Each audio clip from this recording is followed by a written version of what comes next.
somebody who I think is one of the bravest people in Washington, and somebody who is so wildly misguided on this. It's stunning. I feel like she hit me in the face with a baseball bat.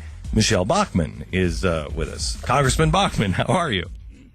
Hey, I am doing great, and I thank you for giving that introduction. I really do, because we've known each other for many, many years, and I think there's very few people, and you know this, I said this to you privately and publicly, that I have more respect for than you, for your audience and for the work that we've done together, and I have no doubt that that's going to stay that way in the future.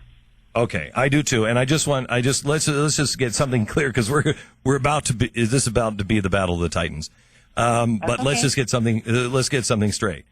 You know I love you. You know that we'll be friends forever. You know that we can disagree vehemently on this, but that doesn't mean that I think that you are an enemy. I don't think that you're an enemy of the Republic or anything like that.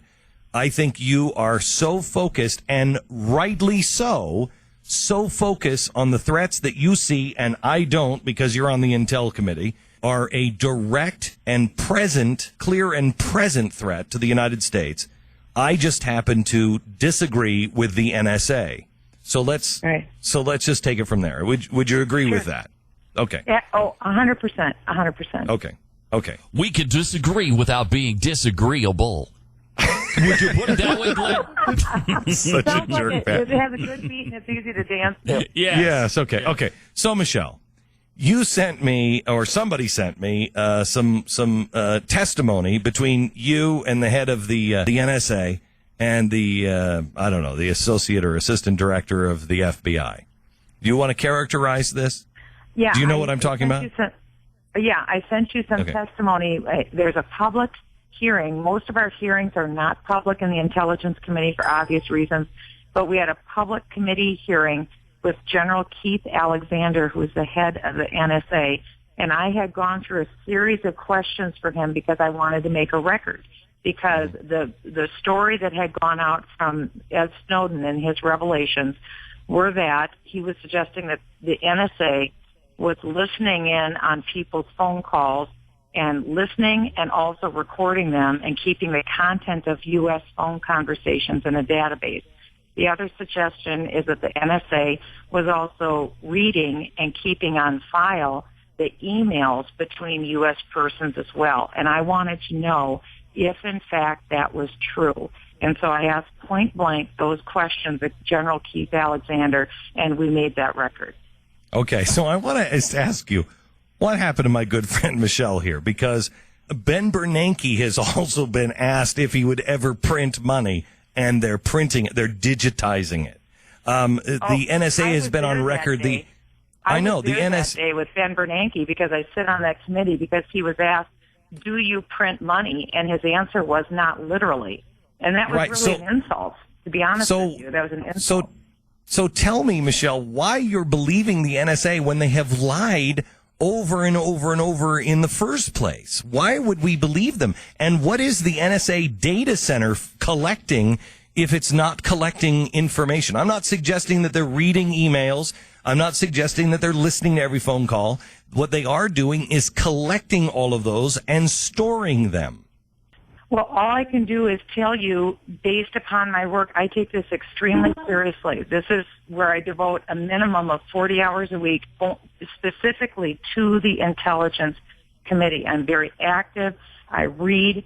I ask the questions. I've been on the phone this weekend again with General Alexander in light of some of the comments that were made by Mr. Greenwald to Mr. Stephanopoulos. I want to know the truth. That's where you and I have absolute common cause. We both want to get to the bottom line truth. And what I am seeing from everything that has come out so far is we don't have an instance and we don't have any evidence. If we have evidence to the contrary, I would tell you. But I have found no instance or evidence that the United States government is recording and listening to phone calls or reading or keeping on file emails of U.S. persons. Did you know of targeted foreign intelligence targets? That's what we want them to do. That's acceptable. There is no expectation of constitutional protections for foreign persons We want them to do that. We do not want them, and in fact, it's proscribed. In other words, it's prohibited by law for them to do that for U.S. persons unless there is probable cause and a federal court order. You have to have both probable cause and a federal court order before you can listen to or have any U.S. communication. So I don't know what I can ask you and you can answer because, I mean, you just have to tell me. I don't want anybody to think that Michele is going to avoid a question when she says I can't answer something because she is on the Intelligence Committee, and so she is briefed, and quite honestly, it's a giant trap. Even if she comments on something that is in public knowledge and been publicly recognized, some things she can't comment on. So I don't want anybody to think that that she's being evasive here. And I say that because I'm going to ask you some questions. Are you telling me that when the Washington Post came out, what was it, just last week or the week before, and they said the secret FISA court is doing Supreme Court style decisions? This is not some right-wing, Rand Paul conspiracy think tank, if you want to throw it into that. This is the Washington Post. Are you saying you knew about that and you didn't have a problem with it? Or did you know about it? Okay, can you even answer? What you're saying from the Washington Post is that the FISA court is doing Supreme Court style decisions. What? Did you see that story? I don't think I'm familiar with that. What the FISA court? The FISA court. Here is the every 90 days they issue an order regarding the telephone records, whether or not that process can continue. So that's the story came out. Process. The story came out on June 23rd from the Washington Post that the FISA court is underneath the visitor center at the Capitol, and they are, and this is a quote, they are developing a body of law separate from the one on the books. End quote. Washington Post, June 23rd. I don't know. And that I promise you I will look at. I promise you I will look at that and will report back whatever I'm able to report back. If there's this is something that has to be on the books. This can't be separate. No, okay, so let me ask you this, Michele. I don't mean if that is true, I will find out. Okay. Well, you also have the Washington Times on July 16th. Personal track record of politicians, donors improperly accessed at the IRS. I mean, I bring up the IRS. I know that's different than the NSA, but I bring up the IRS because we have been lied to over and over again. And I don't understand. And I do understand what you're saying about security. You know that there are threats that are real, and so do I. You know much more than I do, and I accept that. However, I am not willing to surrender my personal liberty for security. You cannot have a risk-free world. And I'm not even worried about this president, and you know how worried I am about this president.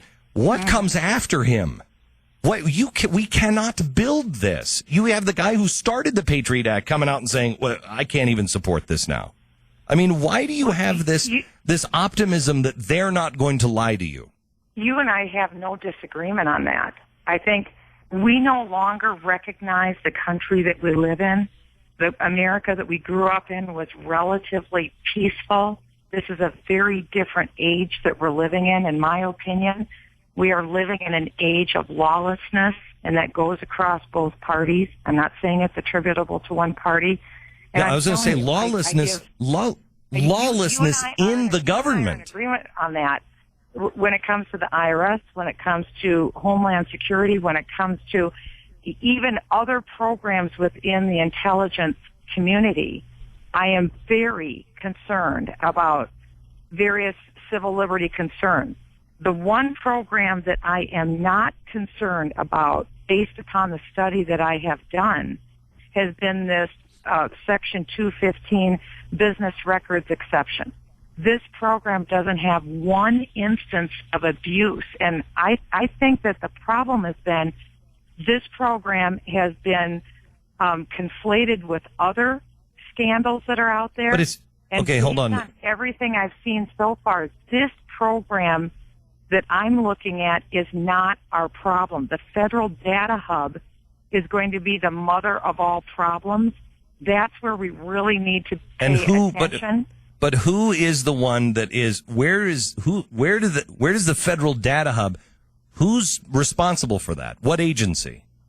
Well, the federal data hub obviously is going to be what will monitor Obamacare, but it will go beyond the IRS. And I think no one really knows the answer on it yet because it's so huge. Because, Glenn, it's going to take in all of our employment records, which will be our income history.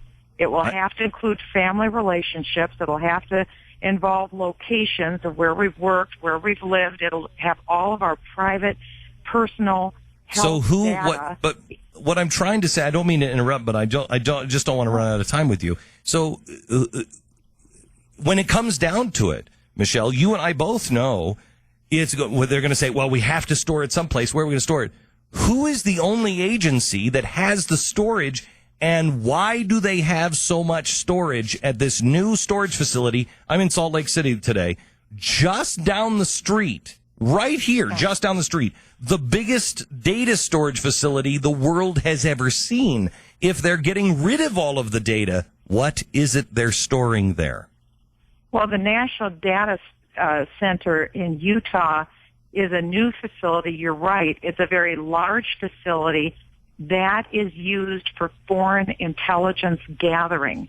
One of the reasons why it was chosen in Utah is because it was cheaper to get power there, cheaper to have the storage there, cheaper than Washington, D.C., and also it doesn't have the high value for the potential attack that it could have in Washington, D.C. So there were strategic reasons, cost reasons why it was located there. Hang on just a second. Intelligence gathering. The NSA, Can I ask 2 weeks ago. One more thing about what it go does? ahead. Okay. Yeah. The other thing is we spent a year in intelligence committees studying cyber threats because we all know this has become a completely different world that we live in. Because everything is on a grid now. Everything is digital. That's kind of the focus of our conversation. But China has been a negative actor. They probably hold the premier crown of cyber espionage. We've lost billions and billions of dollars out of the United States to the Chinese. And so that is one thing that we're trying to do is protect the American people and protect American companies from the espionage that is occurring from the Chinese. That's part of the data of the task at that center. Okay, let me just take it in reverse here on some of the things that you've just said. First of all, China is a huge threat. You know that, I know that, everybody on the planet knows that, except this administration and its cronies in the spy agencies. When he said there's no reason that we're even spying on China anymore or looking into them because they pose no threat to us whatsoever. That's one of the first things he did. Second of all, Who said that? The President of the United States. That's crazy. Hello. That's crazy. Hello. Yes, Michele, that's why I'm saying I don't know why you're believing this. Second thing, you're saying that our real threat comes from digital. We're all digital. Yes, and that came from the Bush administration. We've digitized even all of our radio and television signals. You can't have an analog television signal anymore. And the federal government is the one that pushed that through, not the private market. And the third thing that you said is that they moved here because they can get energy cheaper, et cetera, et cetera. Look up the comments from the NSA chief in the Salt Lake City news maybe 3 weeks ago. It was reported that he said that one of the reasons why they selected Utah was because of the plentiful water. This is a desert. And he's saying that they had such cheap and plentiful water here to be able to keep the thing cool. This is a desert. And anybody with a brain cell knows this is a desert and there is no plentiful water here. I'm sorry, it doesn't add up. It just doesn't add up. And I don't know what it adds up to. It might be fine today, but it's... I can ask a question about the water. What I'm trying to say is that I've been trying to use my best efforts ever since the Snowden report came out. I've been trying to discern through my best, that's truth. That's what you do. That's what I do. Try to figure out what the truth is. And all I can do is I can't go along with I have to go with where the truth is taking me, just like you do. And based upon everything I've seen so far that I have discovered, I haven't found the problems in that program that have been reported. In other words, I haven't found out that what Snowden is saying is true. And I can't go there until I find that out. So could I just ask you one? I don't lump them all together. I'm trying to be discerning on this. Okay. So could I just ask one more thing? To say that there are a bunch of false narratives, you sounded, quite honestly, like you were attacking people like me who do not trust the federal government to tell us the truth and are snooping on us, whether it's through this specific program or another. You know it and I know it, and if they're not doing it now, they will be doing it if you continue to give them this kind of power. And I was offended that you would say it's a false narrative, because it's not. It's not a false narrative to not trust your government and to think that they are a fire burning out of control. Well, number one, I was not referring to you. And number two, no, I'm not. I do believe that again, I have to go with where the evidence leads. And trust me, I put a lot of time into this to figure out what is true and what isn't. And at this point, it is a false narrative based upon everything I've seen.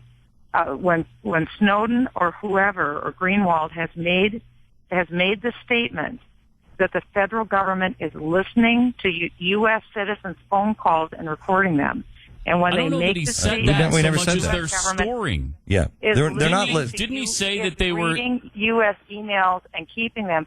That is a false storing narrative. all of In those. my opinion, that is a false narrative based upon everything that I've been able to see. There isn't any evidence yet that gets me there.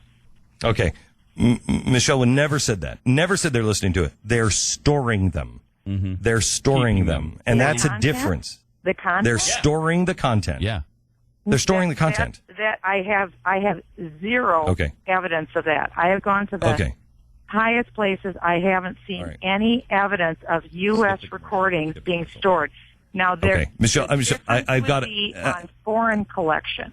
There's a difference between foreign collection and U.S., but there's nothing that indicates U.S.